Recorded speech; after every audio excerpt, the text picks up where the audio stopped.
Picture a monster so horrifying, one glance from her serpent-filled eyes could turn flesh and bone to cold, unfeeling stone. That was the curse of Medusa, the Gorgon whose very existence struck terror into the hearts of mortals. No sword could reach her, no shield could protect you, just the sight of her face meant death. And yet, against all odds, one hero dared to face her. His name was Perseus, a demigod born of divine destiny and mortal courage, destined to embark on a quest that would test every ounce of his strength, wit, and will. This isn't just a story of slaying monsters, it's a tale woven with threads of betrayal, divine intervention, and impossible choices. Gods and mortals collide as Perseus navigates a world where every step could be his last.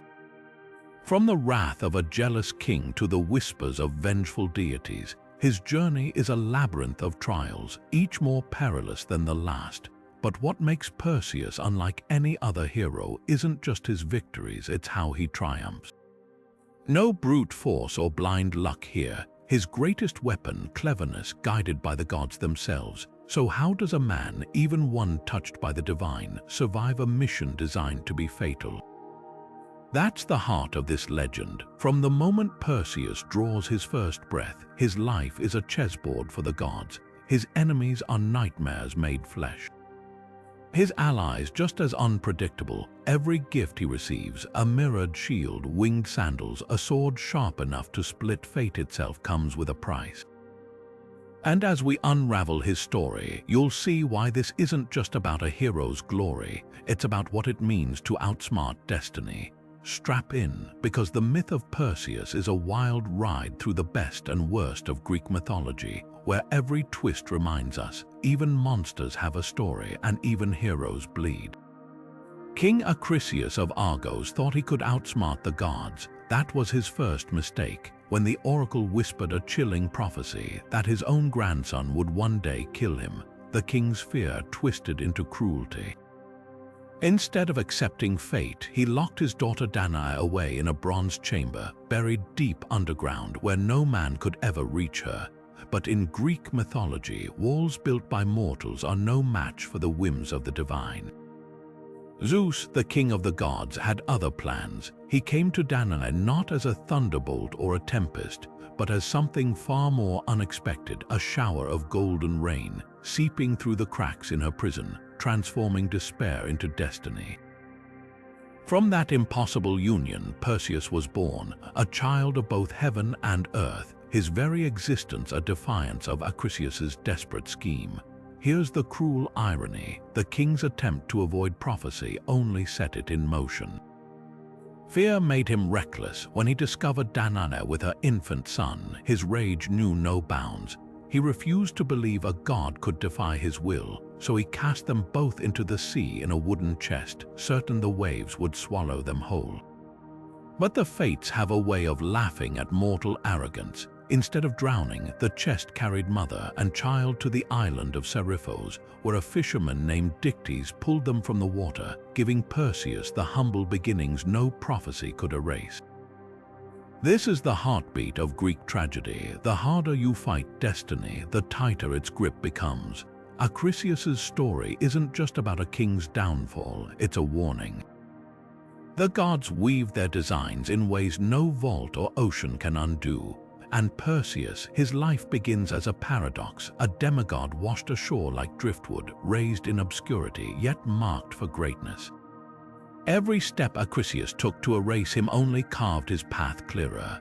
From golden rain to a fisherman's hut, the threads of fate were already pulling Perseus toward his destiny, one that would force him to face monsters, gods, and the very grandfather who tried to destroy him before he drew his first breath. The wooden chest groaned under the weight of the waves, salt water seeping through the cracks as Danae clutched her newborn son to her chest. Acrisius had meant this to be their tomb, a crude box tossed into the hungry Aegean, where the currents would swallow them whole. No prayers, no mercy, just the cold arithmetic of a king's fear. But the sea, like the gods, has its own justice. Instead of dragging them under, the tides cradled the chest like a mother's arms, carrying them through storms and starless nights until the waves spat them onto the shores of Seriphos, a humble island where fate had one last twist in store. It was Dictys, a fisherman with calloused hands and a quiet heart, who found them.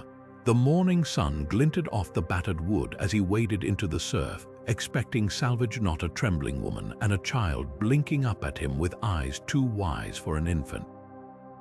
In that moment, the ordinary became extraordinary. Dictys didn't ask questions. He lifted them from the wreckage and carried them home, his little hut by the shore becoming Perseus's first true sanctuary.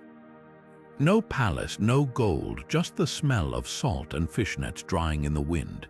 And here's the beautiful irony. In trying to erase Perseus, Chrysaor had given him the one thing a hero needs: obscurity. On Seriphos, far from the scheming courts of Argos, Perseus grew up not as a pawn of prophecy, but as a fisherman's foster son. He learned to mend nets before he ever held a sword, to read the tides before he faced monsters. The gods hadn't just saved him, they'd hidden him in plain sight, letting him gather strength where no one thought to look. Yet even here, divine fingerprints lingered. The island's ruler, Polydectes, was everything Dictys wasn't: ambitious, cunning, and hungry for power. He noticed Dana's otherworldly beauty, the way her son carried himself like someone born for more than hauling in the day's catch. A seed of unease took root, because in Greek myths, peace is just the quiet before the storm, and Perseus's time in the shadows was running out. The sea had spared him, but destiny. That tide couldn't be held back forever. Polydectes was the kind of king who saw kindness as weakness and loyalty as a leash.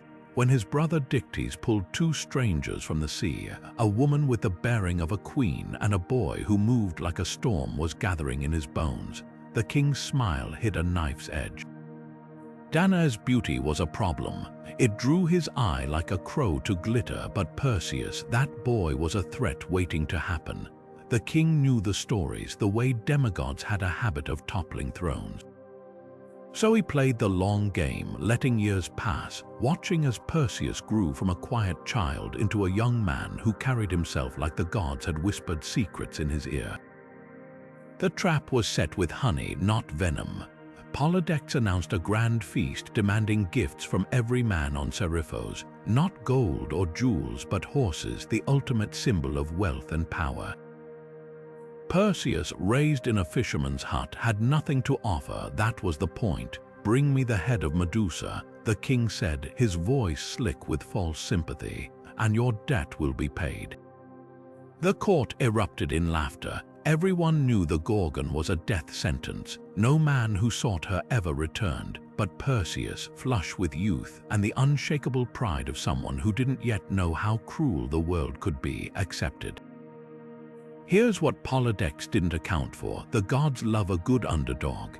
As Perseus stood on the shore, staring at the horizon like it might offer answers, divine help arrived in whispers. Hermes, the trickster god, appeared with a sickle sharp enough to slice through fate. Athena, whose wisdom was rivaled only by her cunning, offered a mirrored shield. Even the Nymphs stepped in, gifting him winged sandals and a helm of darkness. Each gift was a thread in a safety net the king hadn't seen coming. But make no mistake, this wasn't kindness. The gods didn't hand Perseus victory, they handed him a chance. Every tool came with a test. The mirrored shield would only work if he resisted the urge to look directly at Medusa. The winged sandals demanded he master the skies without losing his way, and that sickle, it was useless without the courage to swing it. Polydectes had hoped to bury Perseus in an impossible quest, but the joke was on him. The boy he'd written off was about to become a legend, and every step of this deadly errand would be the making of him. The feast hall buzzed with false merriment, the air thick with the scent of roasted meat and the clink of goblets. Polydectes had orchestrated this spectacle with a serpent's precision, his so-called wedding feast nothing but a carefully laid snare. One by one, the men of Seriphos presented their gifts, fine steeds from noble bloodlines, their coats gleaming like polished bronze. Each offering was a display of loyalty, a bid for favor in the king's court, and then came Perseus empty-handed. Raised on fish and salt-crusted bread, he had no horses to his name, no wealth to flaunt. But what he did have was something far more dangerous, the unshakable pride of a demigod who refused to be humiliated. "Name your gift," the king taunted, his voice dripping with mock concern. Surely the son of Zeus can offer something worthy of this celebration. The challenge hung in the air, sharp as a blade. Perseus, still young enough to mistake recklessness for courage, rose to the bait. "I'll bring you the head of Medusa," he declared, the words leaving his lips before the weight of them could settle. The hall erupted in laughter, nervous, disbelieving. Even the drunkest revelers knew that name. Medusa wasn't just a monster, she was a death sentence. Her lair was a garden of stone corpses, men frozen mid-scream, their faces twisted in eternal terror. But here's the twist: Perseus's pride wasn't just youthful bravado. It was the spark that lit the fuse of destiny. The gods had been watching, waiting for this moment. Athena, whose feud with Medusa ran deeper than mortal blood, saw an opportunity. Hermes, ever the opportunist, recognized a pawn worth playing. Even Polydectes, smug in his victory, didn't realize he just handed Perseus the keys to his own undoing. Because in Greek mythology, a hero's greatest weakness, his pride, often becomes the very thing that draws divine attention. The gifts came quietly under cover of darkness. A mirrored shield from Athena, its surface polished to show the truth without meeting Medusa's gaze. A sickle from Hermes, its edge honed by the god of thieves himself. Even the Stygian nymphs, who owed Zeus a favor, parted with winged sandals and a helm that could shroud its wearer in shadows. Each artifact was a paradox, tools of salvation that would only work if Perseus had the wit to wield them. And that's the heart of this moment. Polydectes thought he'd sent a boy to die. Instead, he'd set the stage for a legend, because the gods don't help those who cower, they help those who dare. Perseus's reckless boast wasn't just pride, it was the first step in a dance choreographed by fate. His arrogance called down divine aid like lightning to a rod, proving once again that in Greek myths, the line between foolishness and favor is thinner than a razor's edge. The feast ended with whispers and sidelong glances. The king retired, certain he'd won. Perseus stood on the shore at dawn, the weight of his promise pressing down like the sky itself. But there, in the salt-stung wind, something stirred, not fear, anticipation, the kind that hums in the blood before a storm breaks. He wasn't just a fisherman's son anymore. He was the instrument of gods and monsters alike, and his story had only just begun. The gods don't often meddle directly in mortal affairs unless the stakes amuse them. When Perseus stood on that windswept shore, staring into the abyss of his own recklessness, two divine figures materialized from the mist. Athena, goddess of wisdom and war, with eyes like polished steel, and Hermes, the quick-footed trickster, his grin sharp as a dagger's edge. They didn't come out of pity. No, the gods help those who make destiny interesting. Athena's gift was deceptively simple, a bronze shield, its surface buffed to a mirror's sheen. Not for deflecting arrows, this was a tool for outthinking death itself. Medusa's curse was her gaze, a weapon that turned men to statues mid-breath. But reflections don't carry curses, they carry truth. Athena's shield wasn't just protection, it was a lesson. To defeat the monstrous, you must resist the urge to meet them head-on. Wisdom, she whispered, is knowing when to look away. Hermes, ever the pragmatist, offered something flashier, winged sandals, their golden feathers shimmering with stolen sunlight. These weren't just for speed. They were freedom, a way to dance across the sky, untouchable as a rumor, but wings come with risks. Fly too high and the air thins, too low and the waves grab your ankles. Hermes' smirk said it all. Don't just move fast, move smart. Together, these gifts formed a lethal kind of poetry. Athena's shield demanded patience, the discipline to fight without staring. Hermes' sandals required audacity, the guts to leap before looking. Opposing forces, yet perfectly balanced, just like the gods themselves, and that's the real secret of divine aid. The Olympians never hand out solutions. They hand out tests wrapped in blessings, because what's the fun in a hero who doesn't earn his glory? Yet there's another layer here, one that hums beneath the myth. Athena didn't just pity Perseus, she had a score to settle. Medusa, once a priestess in her temple, was transformed by the goddess's own wrath after Poseidon violated her within those sacred walls. The shield wasn't merely a tool, it was Athena's silent apology, her way of setting the scales right without admitting fault. And Hermes, the messenger god, thrives on chaos. Helping Perseus wasn't altruism, it was mischief, a way to tweak the nose of fate. So when Perseus strapped on those sandals and hefted that shield, he wasn't just carrying objects. He was carrying agendas. Every divine gift comes tethered to a god's pride, and that's the double-edged sword of heavenly help. The weapons might be flawless, but the hands that wield them. Mortal, fallible, human, and that's what makes the story sing, not the magic, but the man who has to learn how to use it before the monster learns how to kill him. The air grew thick with the scent of salt and something older, something rotten. Perseus had followed whispers to the edge of the known world, where the cliffs crumbled into a sea that hissed like a dying breath. This was the realm of the Graeae, three sisters as ancient as time itself, their names long forgotten to all but the wind, shared between them, a single eye, milky and veined, and a single yellowed tooth, passed back and forth like grudging currency. They were the keepers of secrets, the weavers of hidden paths, and Perseus needed what they knew. He found them hunched over a guttering fire, their grey robes blending with the rocks, their voices rasping like dried leaves. "Who disturbs the grey ones?" They croaked in unison, their bony hands clutching the eye between them. Perseus didn't flinch. He'd faced the arrogance of kings and the whims of gods. What were a few crones compared to that?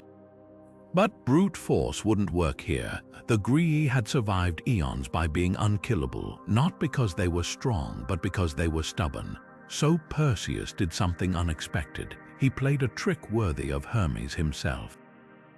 As the sisters bickered over whose turn it was to use the eye, he snatched it mid-pass, his fingers closing around the damp, gelatinous orb. The shriek they let out could have shattered glass.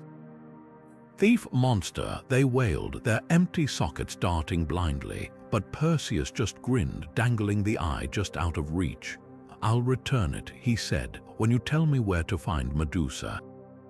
What followed was comedy dressed in horror. The sisters hissed and spat, their clawed hands swiping at the air, tripping over each other like drunkards.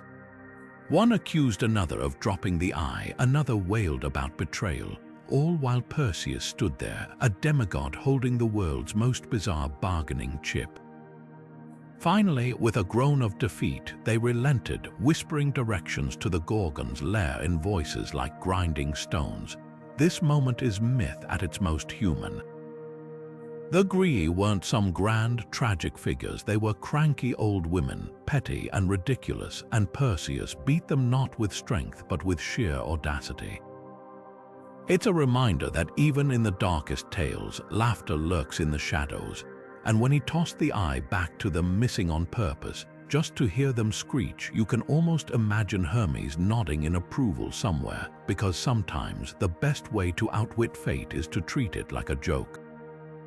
But don't mistake this for mere levity. That stolen eye was more than a prank, it was a lesson. The Graeae knew the hidden ways, the cracks in the world where monsters hid. By forcing their secret, Perseus proved something vital. Knowledge isn't given, it's taken, bartered, or stolen. And when you're up against the impossible, sometimes the smartest weapon isn't a sword, it's the willingness to get your hands dirty. Beyond the jagged cliffs where the Graeae shrieked into the wind, the world softened into twilight. Here, where the sun bled into the horizon, the nymphs of the west danced in meadows of silver grass, guardians of gifts too powerful for mortal hands. They weren't just helpers, they were the last piece of the puzzle, the ones who would arm Perseus not for battle but for survival. Their offerings weren't mere tools, they were transformations. A helm that dissolved its wearer into shadow, a satchel that could carry the weight of a monster's head without tearing, a sword forged from adamant, the unbreakable metal of the gods. Each object whispered a silent truth: divine favor isn't about fairness. It's about stacking the deck just enough to make destiny sweat. The nymphs moved like liquid, their laughter ringing like wind chimes as they pressed the helm of darkness into Perseus's hands. This was no ordinary invisibility. It was Hades's own, stolen or borrowed, depending on which version of the myth you believe, to where it was to step between worlds to become a ghost among the living. But invisibility is a double-edged blessing. Lose focus for a second, and you might forget where your own body ends and the void begins. The nymphs didn't warn him, they just smiled, their eyes glinting with the unspoken challenge: can you handle the price of vanishing? Then came the kibices, a satchel stitched from threads of moonlight. Simple, unremarkable until you realized it defied logic. Medusa's head, even severed, could still turn flesh to stone. The bag wouldn't just contain it, it would neutralize the curse, turning apocalyptic power into something you could sling over your shoulder like a hunter's trophy. That's the thing about divine gifts: they don't just solve problems, they reshape reality itself. But the sword, that was different. Adamantine wasn't just strong, it was absolute, a metal that laughed at mortal limitations. Forged in the heart of divine wrath, it could slice through Gorgon scales like parchment. Yet the nymphs handed it over with a solemnity absent from their other gifts.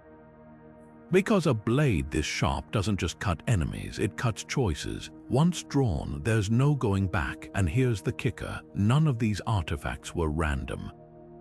Together, they formed a lethal symmetry: the helm for stealth, the satchel for containment, the sword for the killing strike. But this wasn't just about slaying Medusa, it was about proving a demigod could wield godly power without losing himself. Compare this to Hercules, who brute forced his way through labors, or Theseus, who relied on mortal cunning. Perseus's toolkit was different, a blend of subterfuge and precision, each piece a lesson in restraint. The gods weren't just arming a hero, they were crafting a parable about the weight of miracles. Yet there's a darker thread here: the nymphs didn't act out of kindness. These gifts were debts called in, favors traded in the shadowy economy of Olympus. The helm of darkness tied Perseus to Hades, the kibices to forgotten trickster spirits, the sword to the smith gods who resented their creations being used by mortals. Divine aid always leaves fingerprints, and every blessing is a leash in disguise. That's the real moral lurking beneath the adventure. In Greek mythology, even help is a form of control. As Perseus strapped on the helm and felt the world fade around him, he must have sensed the trap. To accept godly gifts is to become a piece on their board. But that's the dance of heroes, knowing the strings are there and learning to pull back just hard enough to make them sing. The ground turned to chalk beneath Perseus's feet, not stone, but the dust of countless victims. The cliffs here hunched like broken teeth, framing a cavern mouth where the air hissed with something worse than wind. Every step forward revealed another horror frozen mid-flight. Warriors with swords raised, their faces locked in silent screams, lovers clutching each other, their embrace eternal as marble. This wasn't just a cave, it was a gallery of failures, proof that courage alone meant nothing against Medusa's curse. And yet, the real horror wasn't the statues. It was their expressions, not terror but pity, wide eyes pleading, mouths slack with sorrow, as if their last thought wasn't fear for themselves but grief for the thing that killed them. Because Medusa hadn't always been a monster. Once she'd been a priestess of Athena, her beauty so radiant it drew the eye of Poseidon himself.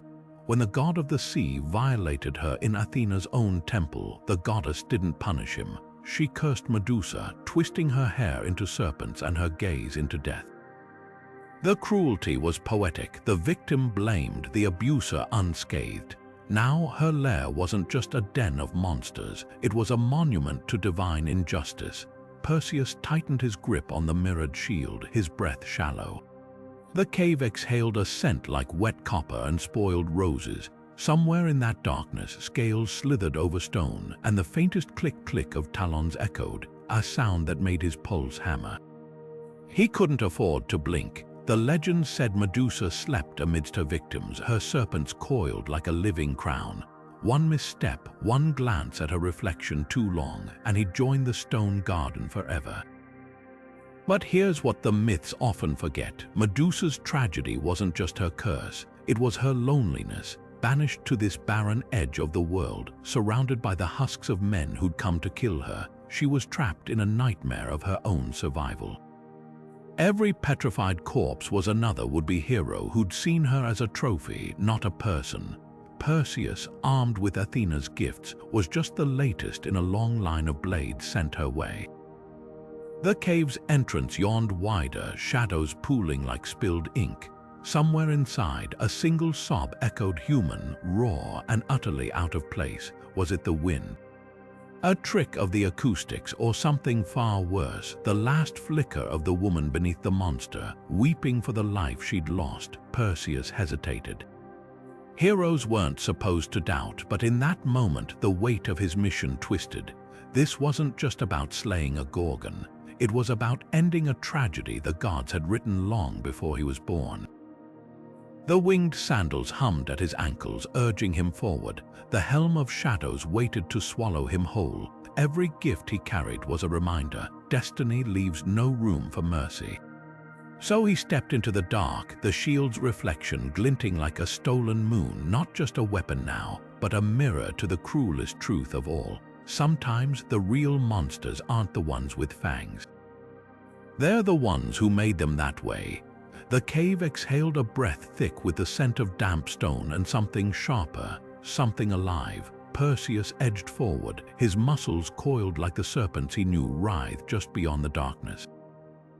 Athena's mirrored shield trembled in his grip, its surface catching the faintest glimmer of phosphorescent moss clinging to the walls. Then he saw her.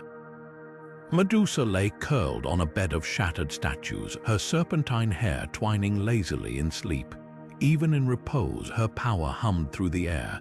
The Gorgon's face, hidden beneath the nest of vipers, had once been so beautiful it drew a god's lust. Now it was a weapon, twisted by divine punishment.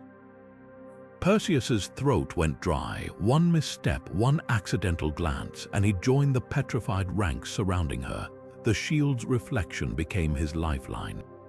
In its polished bronze, Medusa's form wavered like a nightmare glimpsed through water. He angled it carefully, heart hammering as Hermes' sickle gleamed in his other hand. This wasn't a battle of strength, it was a dance of precision. A breath held too long, a step taken too loud, then the strike was swift. The sickle flashed in the shield's reflection, guided by its warped image rather than Perseus's own sight. Medusa's eyes flew open a fraction too late, her mouth shaping a soundless cry as her head toppled from her neck. The vipers hissed their last, their fangs still bared. But the horror wasn't over.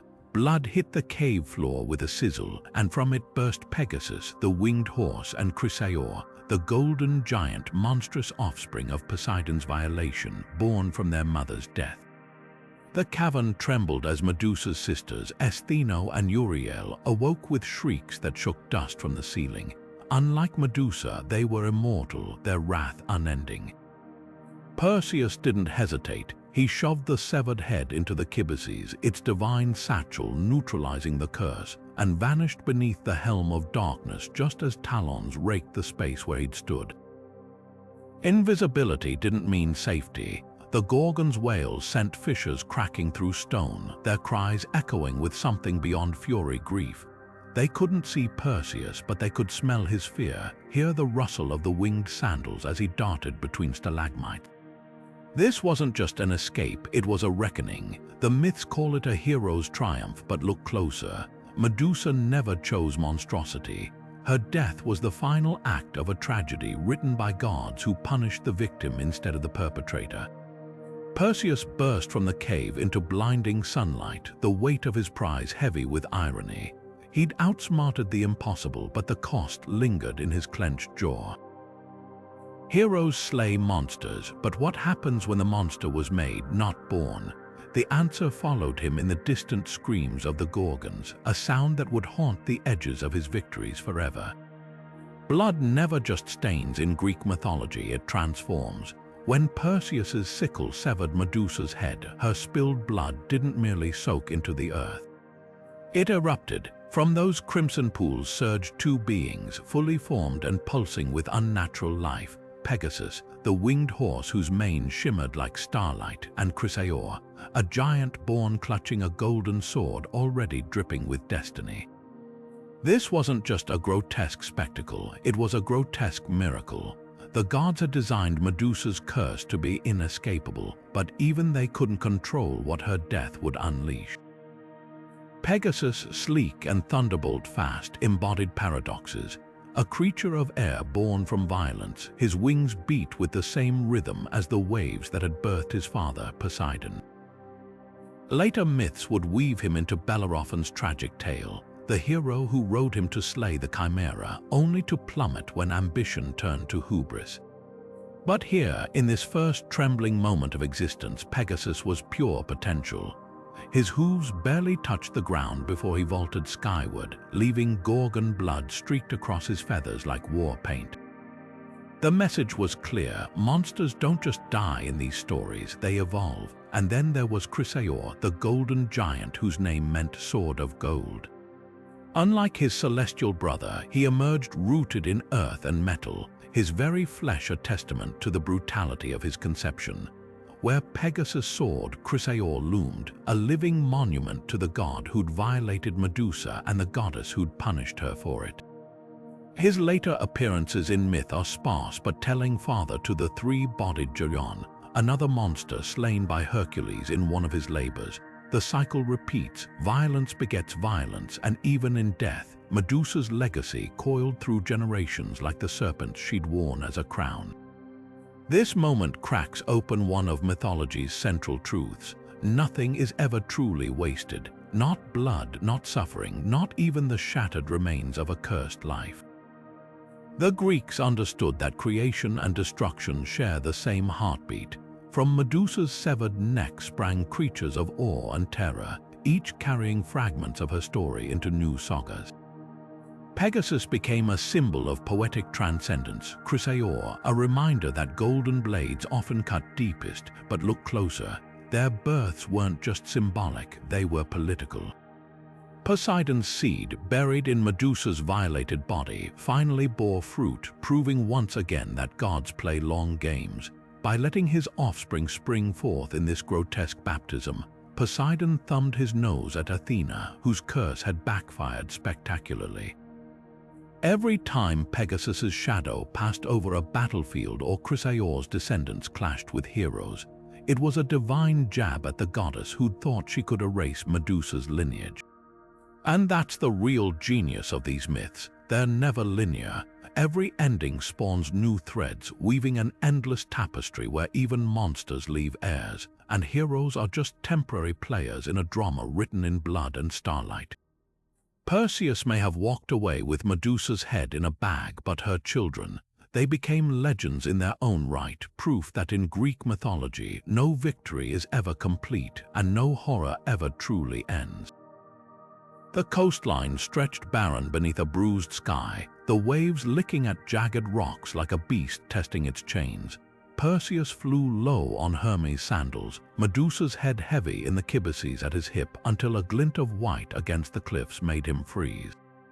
Not stone, skin, a young woman shackled to the rock, her wrists raw from struggling against iron cuffs. Behind her, an older couple in rain-soaked royal robes clutched each other, their sobs lost beneath the thunder of approaching waves. This wasn't just some prisoner. Chains didn't gleam that way for criminals. Then the water bulged. Something massive breached the surface, a leviathan with scales like rusted armor and teeth longer than a man's forearm. Cetus, the sea monster, its jaws unhinging as it caught the scent of sacrifice. The girl Andromeda didn't scream. She lifted her chin, eyes shut tight, as if she'd already made peace with the teeth about to claim her. Here's what the myths gloss over. Perseus didn't have to stop. His mission was complete. Polydectes awaited Medusa's head, but heroes aren't made by sticking to the plan. They're forged in the moments when destiny diverts. Hovering there, wind tugging at his cloak, Perseus faced a choice sharper than any blade: walk away a conqueror or intervene and risk everything for a stranger. Her parents' wails told the story. Cassiopeia, Andromeda's mother, had boasted that her daughter's beauty outshone the Nereids, Poseidon's sea nymphs. The gods' retribution was swift: flood their kingdom, demand the princess as tribute. Mortals always pay for hubris, usually in blood. Yet as Cetus surged closer, Perseus saw the flaw in Poseidon's wrath. Andromeda wasn't the one who'd insulted the nymphs. She was just the currency. The monster's roar shook the cliffs, spraying foam like saliva. Perseus's fingers brushed the kibices. He could have used Medusa's head. One glance would turn Cetus to a reef, but petrifying the beast would leave it forever intact, a grotesque monument to fear. That wasn't victory, it was suspension, so he did something riskier. Diving like a falcon, he drew Hermes' sickle instead, aiming not for the creature's armored back but the soft membrane of its eye. Cetus thrashed, its tail cracking a boulder to dust. Andromeda flinched as hot brine sprayed her face, but when she dared to look, she didn't see a demigod in golden sandals. She saw a man drenched in seawater and monster blood, his weapon trembling from the impact.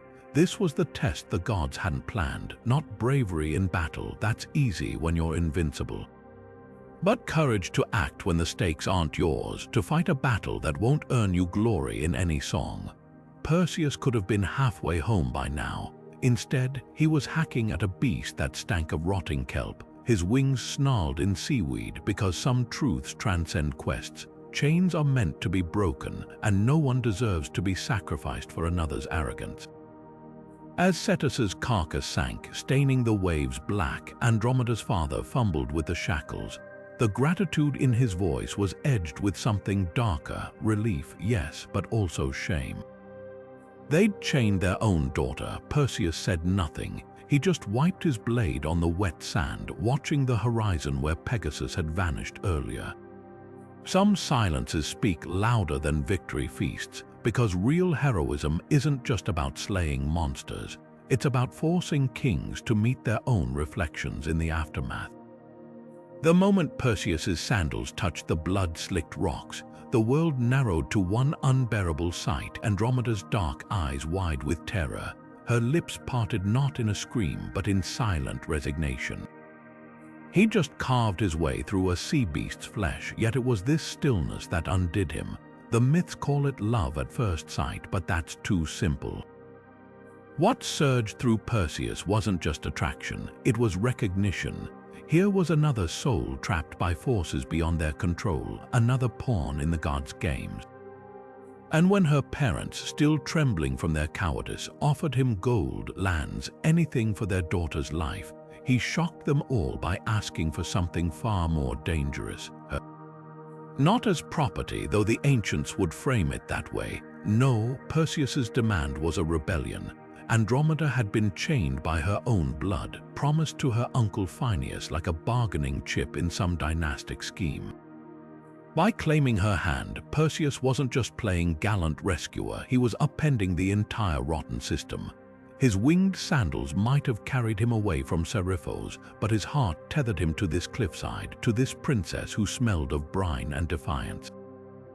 Andromeda, for her part, didn't swoon. She studied him, the gore streaking his arms, the oddly gentle way he cradled that mysterious satchel. When she finally spoke, her voice was raw from swallowed screams. "You'd bind me to new chains, a fair question, but Perseus just extended a hand still tacky with monster blood. I'd rather unmake them." This is where the myth twists. We expect a triumphant romance, but the Greeks never let love bloom untarnished. Phineus, lurking in the shadows of his brother's court, had already counted Andromeda as his. His rage wasn't just spurned affection, it was the fury of a man who'd been cheated of power.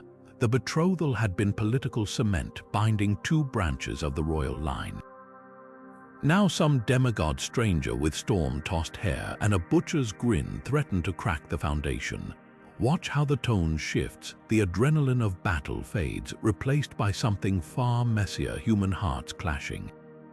Perseus, still high on victory, brushes off Phineus's glares. Andromeda, though grateful, hesitates. She's known nothing but duty. Can she trust this reckless hero who smells of salt and divine interference?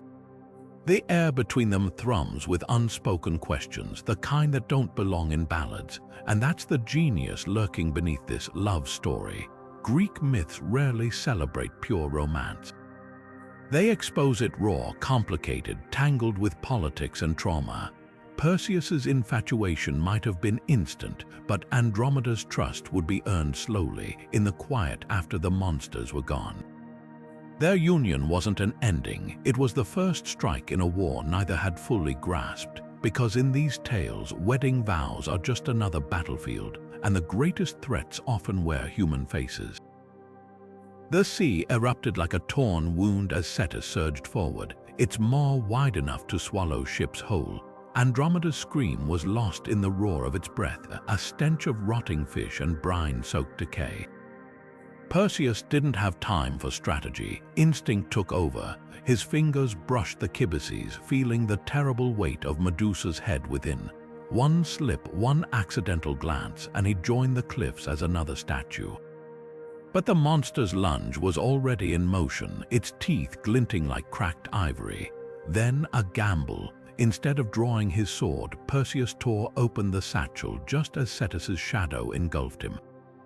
He angled Athena's mirrored shield downward, using its reflection to direct the Gorgon's gaze without meeting it himself. The effect was instantaneous. Cetus's scales began to crackle, its flesh hardening mid-strike, the very momentum of its attack freezing into grotesque permanence.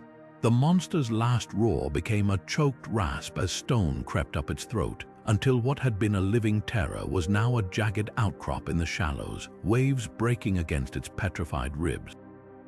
Silence, then a wail from the cliffs as Andromeda's mother collapsed, her jewels scattering across the rocks. The crowd that had gathered to mourn their princess now surged forward, their fear turning to disbelieving joy. This wasn't just a rescue, it was defiance. Where Theseus had needed a labyrinth to trap the Minotaur, where Hercules had relied on brute strength to strangle the Nemean lion, Perseus had outthought his foe. No labyrinth, no bare hands, just a mirror and a cursed head, turning the monster's own ferocity against itself. The feast that night was a riot of firelight and spilled wine. Musicians played until their fingers bled, and Andromeda's father, King Seriphos, offered Perseus treasures that glittered under torchlight. Yet amid the celebrating crowd, Perseus kept catching Andromeda's gaze. She hadn't joined the dancing. Instead, she watched him with an expression that wasn't quite gratitude, more like recognition. She knew, perhaps better than anyone, what it meant to be used as a pawn. Her chains might be gone, but the weight of them lingered in the way she touched her wrists. Compare this to Theseus's victory over the Minotaur, where the Athenian hero emerged from the labyrinth drenched in blood, a butcher celebrated for his violence. Perseus walked away without a scratch. His triumph was clean, almost surgical, but that's the irony of Greek myths. The cleaner the victory, the messier the aftermath. Theseus's brutality united Athens, Perseus's cleverness would unravel a kingdom. Because waiting in the shadows, nursing his fury with a cup of undrunk wine, was Phineus, Andromeda's betrayed betrothed. The monster was dead, but the real battle was just beginning. And that's the lesson lurking beneath the salt-crusted stones of this shore. In mythology, the creature is never the true enemy, it's merely the prelude. The shores of Seriphos looked smaller than Perseus remembered. When his sandals touched the familiar sand, now scuffed with boot prints from Polydectes' guards, the taste of salt felt different. Not freedom, but fury. The fisherman's hut where he'd grown up stood empty, the nets rotting on their pegs. His mother wasn't waiting with bread and stories as she used to. She was gone, not dead, hidden. Dictys found him at dusk, his face gaunt with weeks of worry. "Your mother's in the temple," he whispered, gripping Perseus's wrist hard enough to bruise. "The king's men watch it day and night. He means to take her by force once the new moon passes." The old fisherman spat into the fire, says the gods have blessed his pursuit. Polydectes had miscalculated. He'd thought Medusa would be Perseus's end, not his sharpening. Now, standing in the torchlit square outside the palace, the demigod felt the weight of the kibices against his hip, Medusa's head shifting inside like a coiled serpent. The myths often paint revenge as a feast, slow, deliberate, but Perseus was done with waiting. He didn't storm the gates, didn't shout threats. That would have been too easy. Instead, he walked into the great hall like he still belonged there, his sandals leaving damp prints on the polished marble. The feast was in full swing, Polydectes lounging on his throne, wine dripping down his chin as his nobles laughed too loud at jokes that weren't funny. They froze when they saw him. No herald had announced his arrival, no guard had stopped him. Polydectes recovered first, his smile slick as oil. "Perseus, we mourned you as dead." His gaze darted to the satchel. "Unless you've brought me my gift." The room tensed. This was the moment the king had orchestrated. Perseus humiliated, empty-handed, ripe for execution. Instead, the demigod loosened the kibices' drawstrings just enough to let a single serpentine tendril slip free. "Oh, I brought it." His voice was calm. "Too calm, but first, look at me, your grace. Look at the man you tried to break." The king's laughter died when Perseus lifted not the satchel, but Athena's mirrored shield. It caught the firelight, twisting it into something uncanny. Polydectes leaned forward, as Perseus knew he would, and in that heartbeat, the shield angled downward, reflecting the open satchel's contents directly into the king's widening eyes. The stone spread fast. Polydectes' smirk was still curling when his cheeks hardened into marble, his outstretched hand freezing mid-gesture. His courtiers shrieked, scrambling backward, but the curse was already dancing among them like wildfire. Noblemen turned mid-fall, wine cups slipping from petrified fingers. A serving girl caught in the periphery stiffened, her face locked in a scream she'd never voiced. Only Perseus moved through the chaos, stepping lightly between frozen limbs until he stood before the king's statue. He leaned close as if sharing a secret. "A gift," he murmured, "for a tyrant. Was this justice?" The Greeks would argue yes, that hubris demands downfall, that cruelty begets stone, but myths thrive in the gray. Medusa's head, weaponized by the very goddess who cursed her, now ended another cycle of violence. Polydectes had played with lives like dice. Now he'd linger for eternity as a cautionary tale in his own hall. Yet as Perseus turned away, the weight in his satchel felt heavier. Vengeance hadn't hollowed his anger, it had reforged it into something quieter. The throne room's silence was absolute, broken only by the distant crash of waves. Seriphos was free, but freedom, he was learning, often wore the face of what you'd sacrifice to earn it. The sun blazed over the athletic fields of Larissa, turning the packed earth to dust underfoot. Perseus hadn't come for glory, he'd come to forget. After the bloodshed in Seriphos, after the weight of Medusa's stare and Andromeda's chains, the simple act of hurling a discus felt almost sacred. No monsters, no vendettas, just the clean arc of bronze through air.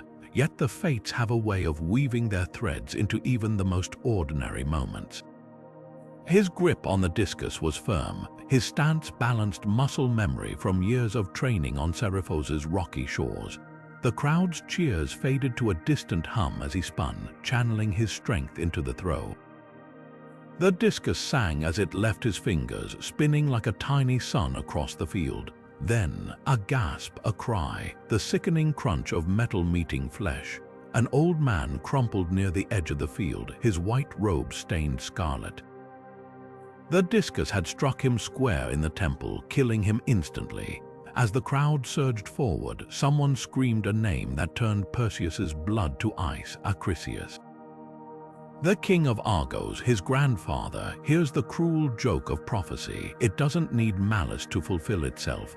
Perseus hadn't sought this man out. He hadn't even known Acrisius would be among the spectators. Yet decades after the king tossed Danae and her infant son into the sea, the oracle's words had come to pass in the most mundane way imaginable, not through vengeance but accident. Compare this to Oedipus, the tragic king who gouged out his own eyes when he realized he'd murdered his father and married his mother. Both stories hinge on fate's inevitability, but where Oedipus's downfall was baked into his very identity, his name meaning swollen foot, a mark of the childhood injury that would later betray him, Perseus's tragedy was impersonal. He wasn't doomed by his nature, he was doomed by physics, a misaligned throw, a gust of wind, the simple fact that Acrisius chose that day, that moment, to step away from his guards. Yet there's a subtle difference. Oedipus suffered because he resisted the truth, fleeing Corinth to avoid his fate only to run straight into it. Perseus, by contrast, had spent his life leaning into destiny, accepting quests, trusting divine gifts, charging headlong into battles. In the end, it didn't matter. The prophecy wasn't a test of character. It was a mathematical equation balanced long before he was born.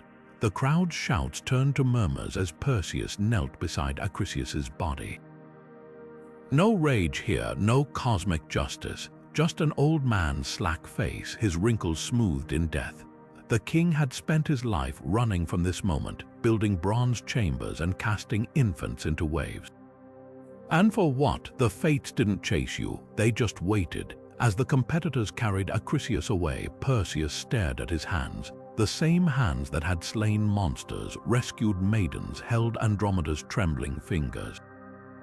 Now they felt foreign, clumsy. Heroes expect their battles to mean something, but destiny, it doesn't care about meaning, only outcome, and so the circle closed. A grandfather's fear birthed a hero's journey, and a hero's triumph led back to a grandfather's grave. The gods might have chuckled at the irony, but Perseus heard only silence. After all, the cruelest lesson of Greek tragedy isn't that fate is inevitable. It's that inevitability doesn't need a villain or even a hero to play its part. Sometimes all it takes is a discus on a windy day. After years of navigating divine wrath and mortal treachery, Perseus and Andromeda carved something rare in the annals of Greek myths: a happy ending. Not the fleeting kind sung by bards, but a lasting peace forged in the quiet halls of Turin's, where the sea breeze carried the scent of olive groves instead of blood. Their marriage became a testament to what happens when two people who have stared into the abyss choose to build instead of destroy. Andromeda traded her shackles for a crown, her wisdom tempering Perseus's restless heroism, while he, once a boy tossed into the waves, now ruled as a king who understood the weight of mercy. Their reign wasn't marked by epic battles or grand quests, but by the uncelebrated work of healing. Turin's flourished under their joint rule, its walls sturdy not just from stone, but from the loyalty of people who'd known too much suffering. Andromeda, who'd once been sacrificed to appease a god, now funded temples where priestesses spoke of justice rather than fear. Perseus, who'd carried a monster's head in a bag, hung Medusa's likeness above the throne, not as a trophy, but as a reminder that even the cursed deserve remembrance. Their children carried this legacy forward. Perseus, their firstborn, would become the ancestor of the Persians, weaving his parents' resilience into the fabric of an empire.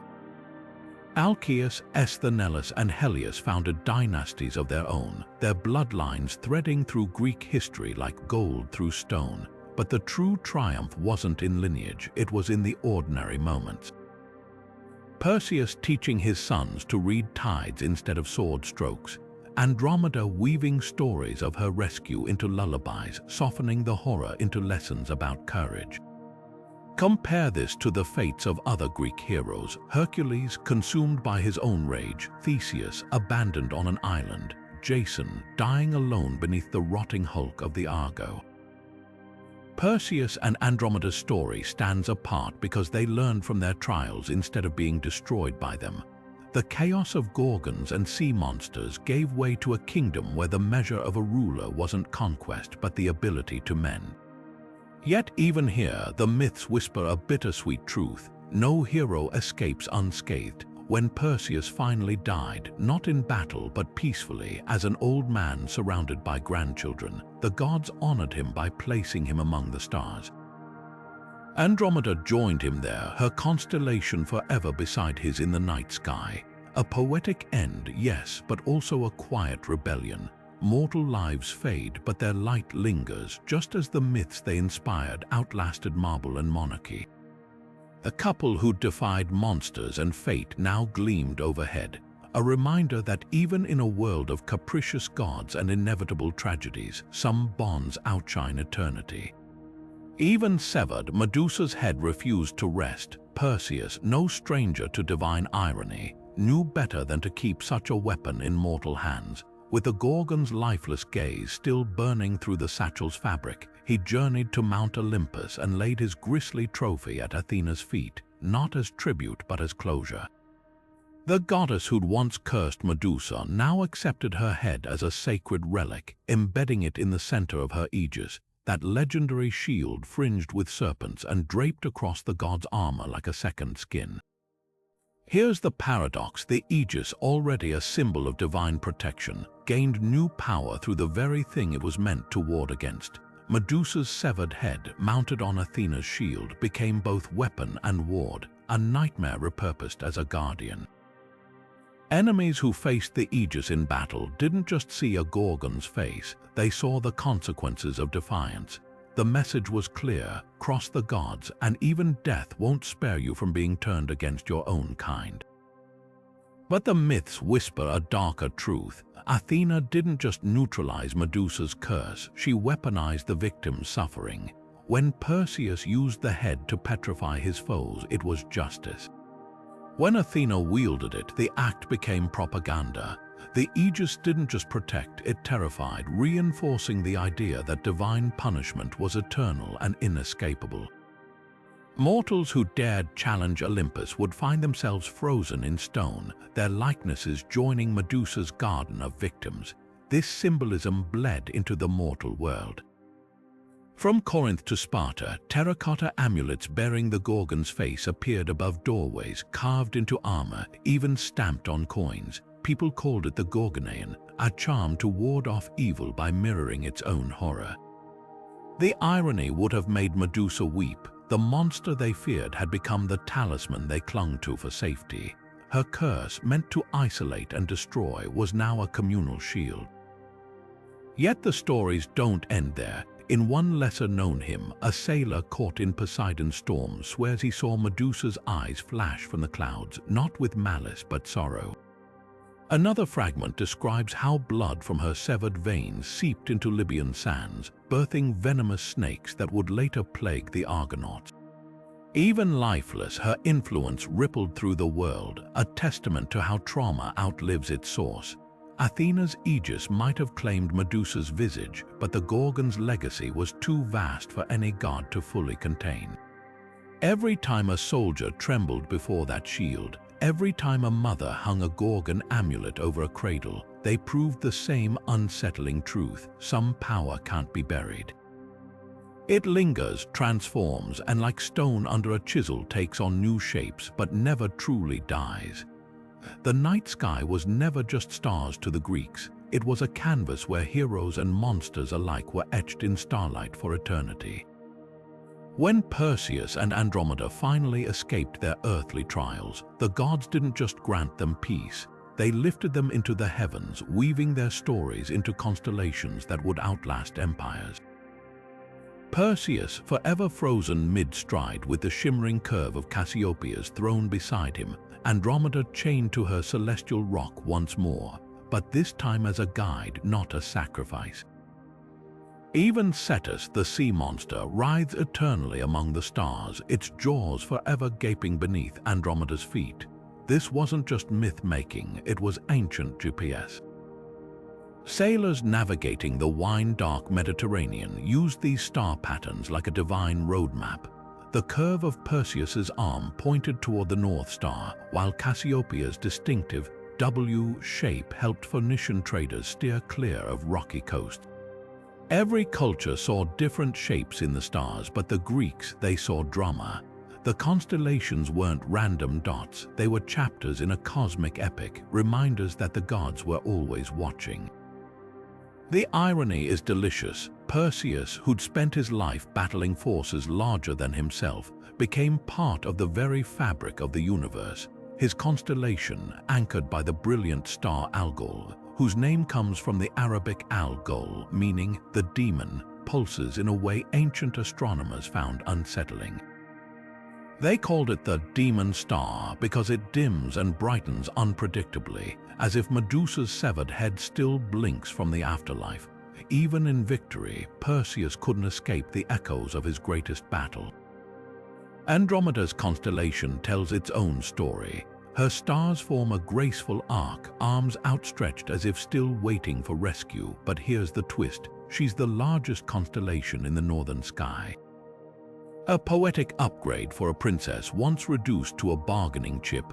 Nearby, her mother Cassiopeia sits eternally upside down as divine punishment for her vanity, a celestial inside joke that still makes stargazers smirk. But the real genius of these myths, they made the universe feel personal. When a farmer looked up and saw Perseus holding the severed head of Medusa, represented by Algol's eerie flicker, it wasn't just astronomy, it was a reminder that courage could conquer even the darkest monsters. When a sailor spotted Andromeda's chain of stars, it whispered that no one is beyond saving. The Greeks didn't just map the sky, they gave it a heartbeat, turning cold starlight into a mirror for human struggles and triumphs. Even today, these constellations carry their old ghosts. Modern astronomers might measure light years and nebulas, but the stories linger. Every time someone points to Perseus on a clear night, they're not just naming stars, they're resurrecting a demigod, a Gorgon, and a quest that refused to end. The myths fade, the temples crumble, but the stars, they keep telling the same tales season after season, as if the cosmos itself refuses to let the heroes die. Greek mythology loves its heroes, but no two champions embody such starkly different ideals as Perseus and Theseus. Place them side by side, and you're not just comparing men, you're weighing entire philosophies of heroism. Perseus, the demigod draped in divine gifts, outthinking monsters with mirrored shields and borrowed wings. Theseus, the mortal prince who dragged himself from obscurity through sheer muscle, his fists as dependable as any god's favor. One danced on the edge of divine whims, the other carved his path with a club and audacity.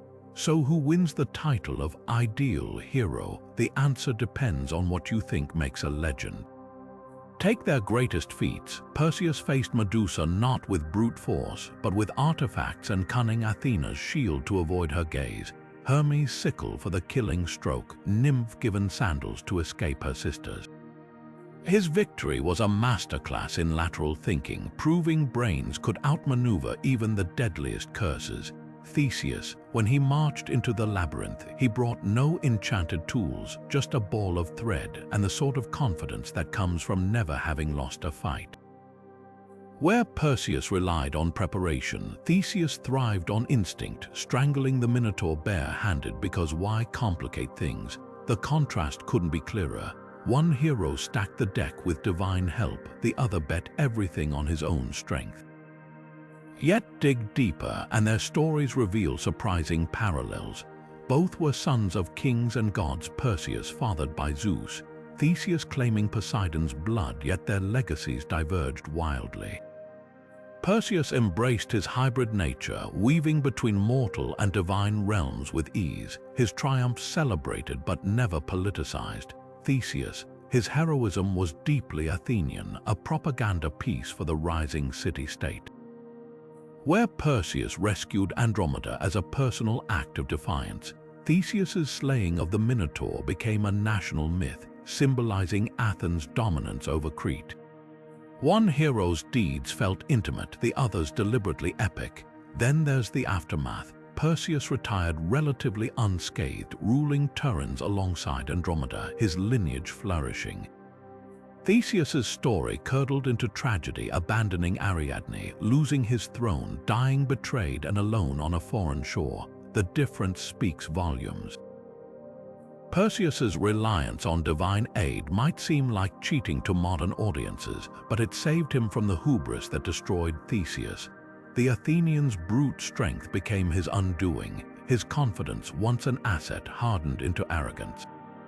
In the end, their fates pose a haunting question. Is heroism about winning battles or surviving the wars within yourself? The myths themselves can't agree. Homer's Odysseus, another clever hero, praises cunning over strength, while Spartan epics glorify physical prowess. Perhaps the real lesson isn't about choosing a side, but recognizing how both archetypes shape our idea of greatness. Perseus reminds us that asking for help isn't weakness, it's strategy. Theseus proves that raw determination can move mountains, even if it risks crushing you beneath them. So who's the ideal hero? That's for you to decide. But here's a clue. The Greeks kept telling both stories for a reason.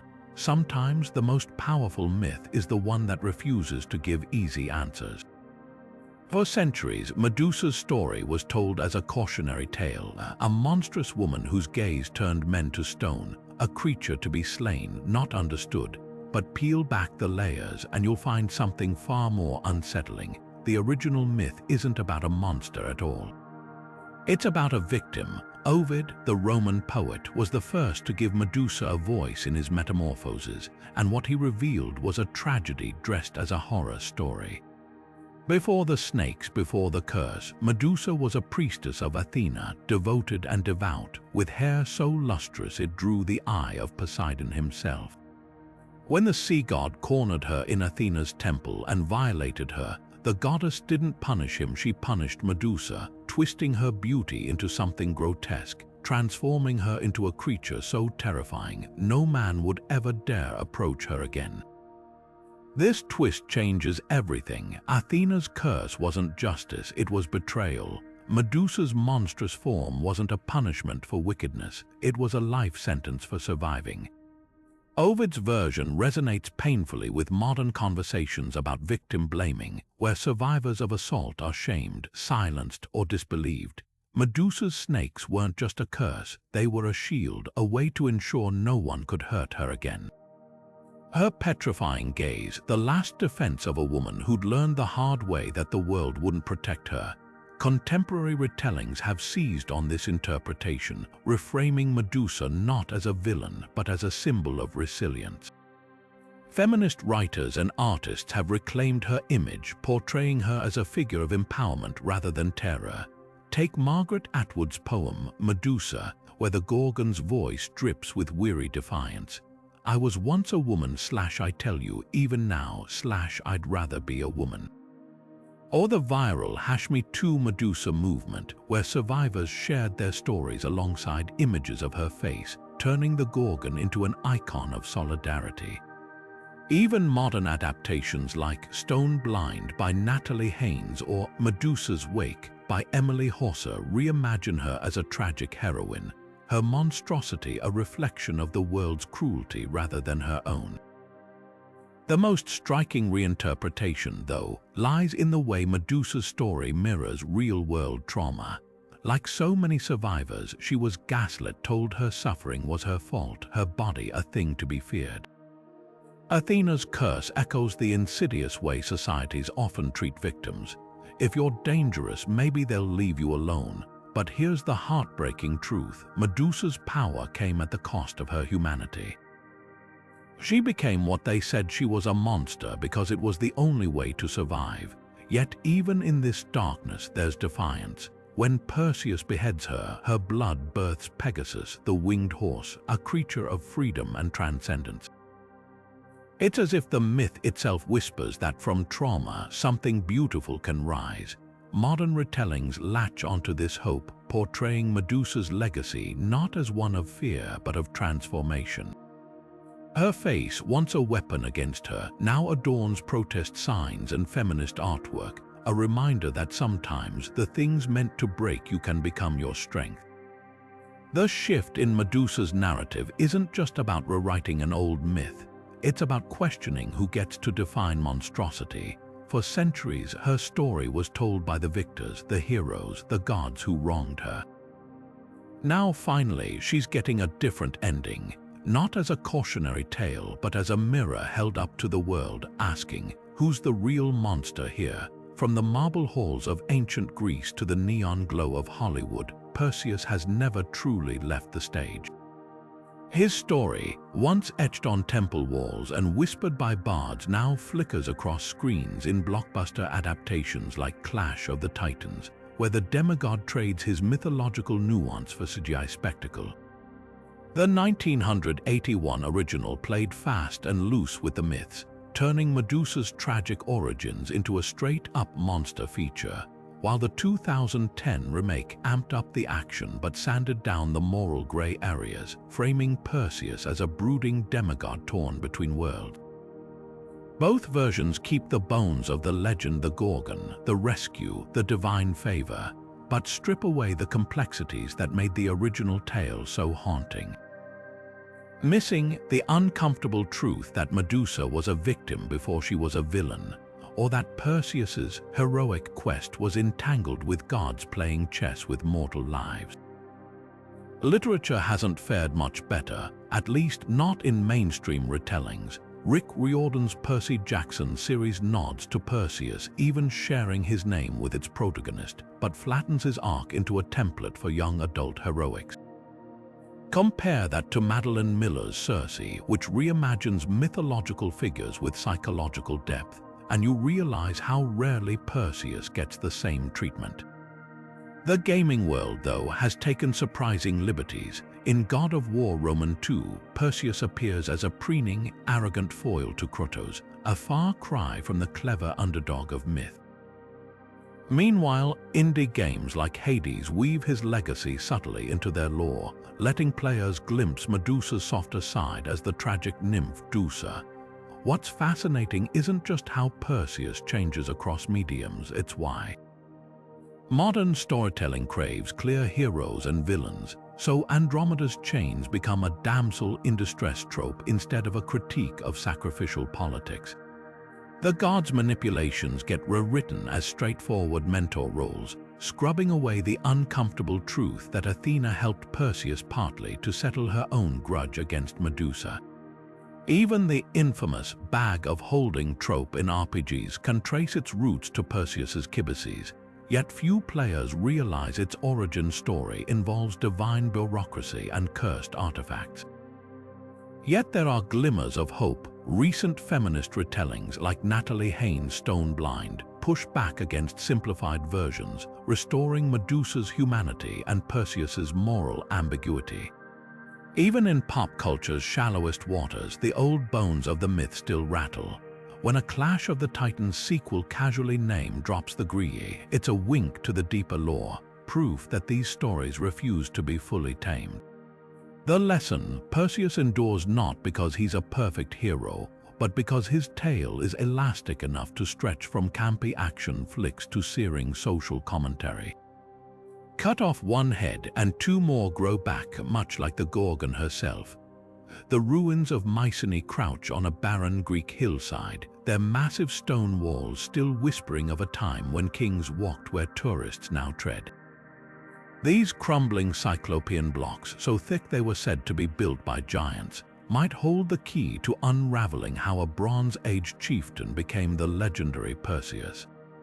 Step through the Lion Gate, that iconic entrance where two stone felines eternally glare, and you're treading the same ground where myth and history blur like heat haze on the Argolid plain. Archaeologists have unearthed golden death masks in the shaft graves here, one famously dubbed the Mask of Agamemnon by overeager excavators. But look closer, these artifacts predate Homer's Trojan War heroes by centuries. The staggering wealth, gold cups, bronze swords, intricately carved seal stones paints a picture of warrior kings whose deeds would have been told and retold around fire pits for generations. Could Perseus have been one such ruler? The myths place him as founder of Mycenae, and the timing fits tantalizingly well with the city's rise around 1600 BC. Oral tradition has a way of turning exceptional mortals into demigods over time. Real battles become epic clashes, clever tactics become divine gifts, mortal flaws become tragic curses. Consider the famous Perseus constellation. Ancient star charts show him holding not just Medusa's head, but a curved sword eerily similar to the sickle-shaped harp blades found in Mycenaean tombs. Even the Gorgons, symbols, those grotesque facial amulets thought to ward off evil, first appeared in this region during the late Bronze Age. The artifacts suggest a cultural memory of something terrifying, perhaps a particularly brutal enemy leader whose visage became mythologized as the Gorgon. But here's where history gets slippery. The Mycenaeans left behind no written narratives, just linear B-tablets detailing grain shipments and chariot repairs. By the time Homer composed his epics 400 years after Mycenae's collapse, the truth had been stretched like gold leaf, thin enough to let the light shine through, but too delicate to hold its original shape. The palace ruins, with their frescoes of bull leapers and octopus motifs, hint at a society that worshipped power and cunning, values that align perfectly with Perseus's mythic character. That famous underground cistern, it's easy to imagine how such engineering marvels might inspire tales of bronze chambers and miraculous survivals. The real revelation lies in the drinking vessels. Mycenaean kylixes often depict marine creatures alongside winged figures, not quite Pegasus, but close enough to suggest how oral storytellers might embellish over centuries. A successful naval raid becomes a battle with sea monsters. A particularly swift messenger becomes a sandal-footed demigod. Even the name Perseus might derive from the ancient Greek pertho, meaning to sack or destroy, a fitting epithet for a warlord whose exploits became legend. Modern scholars debate whether Perseus was inspired by a single historical figure or amalgamated from multiple rulers. The truth likely lies somewhere in the wine-dark middle, a charismatic leader whose deeds grew taller with each retelling until the man became indistinguishable from the myth. What matters isn't the literal truth, but why these stories stuck. In the unstable world of Bronze Age Greece, where earthquakes toppled palaces and invaders swept in by sea, people needed heroes who could outthink fate itself. The stones of Mycenae may not confirm Perseus's existence, but they prove something far more interesting: how civilizations turn their finest hours into eternal stories, polishing them like the gold masks that still gleam from museum cases today. Perseus's story isn't just a thrilling adventure, it's a mirror held up to the human condition, reflecting truths about fate, power, and the messy reality of heroism. At its core, the myth grapples with destiny's iron grip. Chrysaor learns the hard way that prophecies can't be outrun, no matter how high the walls he builds or how deep the sea he casts his daughter into. Yet Perseus, born from that very act of defiance, shows how destiny isn't a straight line, it's a current, one that can be navigated with the right tools and a touch of divine luck.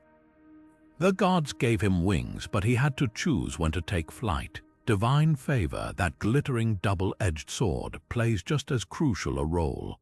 Athena's shield, Hermes' sickle, the Nymphs' gifts, each one came with invisible strings attached. The Olympians didn't help Perseus out of kindness. They were settling scores, testing loyalties, and amusing themselves. Yet here's the twist: Perseus's success wasn't just about having the right equipment.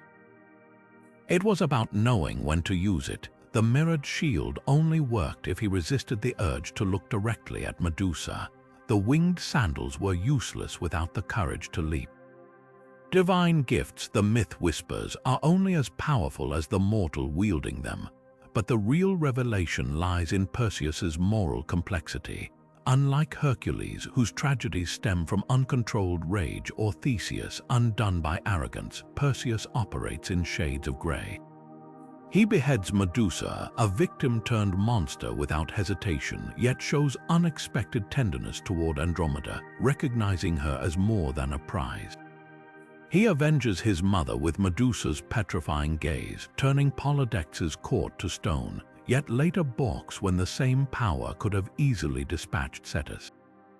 This isn't the clean heroism of legend, it's the conflicted morality of a man learning that power doesn't simplify choices, it magnifies them, the lesson. Heroes aren't born in triumphs, but in moments of reckoning. Perseus's cleverness shines when he tricks the Graeae, yet his greatest strength might be his ability to adapt, whether wielding godly weapons or confronting the unintended consequences of his actions. His flaws, recklessness with promises, pride in accepting Polydectes' challenge make him relatable, not infallible. And that's the myth's enduring power. It doesn't offer easy answers. It asks us to wrestle with the same questions Perseus faced. When the gods tilt the scales in your favor, is it a blessing or a burden? Can justice ever be clean when the tools you wield are forged in someone else's suffering? So here's the challenge, the one the myth leaves dangling like Medusa's serpentine locks. Which part of Perseus speaks to you? Is it the courage to face the impossible, armed with nothing but wit and winged sandals, the cleverness to turn a monster's curse into a weapon against tyranny? Or the quiet humanity beneath the demigods gleam the moments when he hesitates, falters, and chooses mercy over might? The beauty of these stories is that they change with the listener. Maybe today you see a hero, tomorrow you might see a man, and that's how legends stay alive, not in the telling, but in the questions they refuse to let us ignore. From a baby cast into the sea in a wooden chest to the ruler of mighty Mycenae, Perseus's journey is the ultimate underdog story writ large in starlight and blood. His tale spins the raw materials of tragedy, a grandfather's paranoia, a mother's imprisonment, a monster's curse into something startlingly hopeful. What makes this myth endure isn't just the thrill of Gorgon battles or sea monster rescues, it's how Perseus transforms his inherited pain into purpose. Every divine gift he received, Athena's mirrored shield, Hermes' winged sandals, wasn't handed to him on a golden platter. They were rewards for choosing courage over complacency, for stepping into the storm when safer shores beckoned. Consider the sheer range of roles he occupies: unwanted child, clever trickster, reluctant hero, devoted king. Unlike Hercules, whose strength often overshadows his psyche, or Odysseus, whose cunning borders on cruelty, Perseus strikes a rare balance. He outsmarts the Graeae with a thief's guile, but shows tenderness to Andromeda, recognizing her chains as kin to his own. He wields Medusa's head as a weapon against tyrants, yet retires without the hubris that dooms so many Greek heroes. It's this complexity, this refusal to be just one thing, that keeps the myth fresh across millennia. Modern storytellers still mine Perseus's journey because it's a masterclass in narrative alchemy. His quest takes the stuff of nightmares, a gaze that turns flesh to stone, a mother trapped in a bronze tomb, and forges it into a story about resilience. Even the constellations remember him not as a conqueror, but as a man forever mid-stride, his sword raised not in anger but readiness. That's the real magic here. Perseus doesn't just survive his trials, he integrates them, carrying Medusa's severed head not as a trophy, but as a reminder that the darkest curses can be repurposed as shields. So here's the question that lingers like the flicker of the demon star in his constellation. Would you dare to face Medusa, not with a hero's guaranteed victory, but with the mortal fear that maybe, this time, the stones will claim you too? Because that's the invitation this myth extends: to confront the unthinkable with whatever mirrors and winged sandals you can scrounge together. If you felt the pull of Perseus's story, hit like or share this video, because the labyrinth of mythology has endless twists left to explore, and every click is a step deeper into the maze.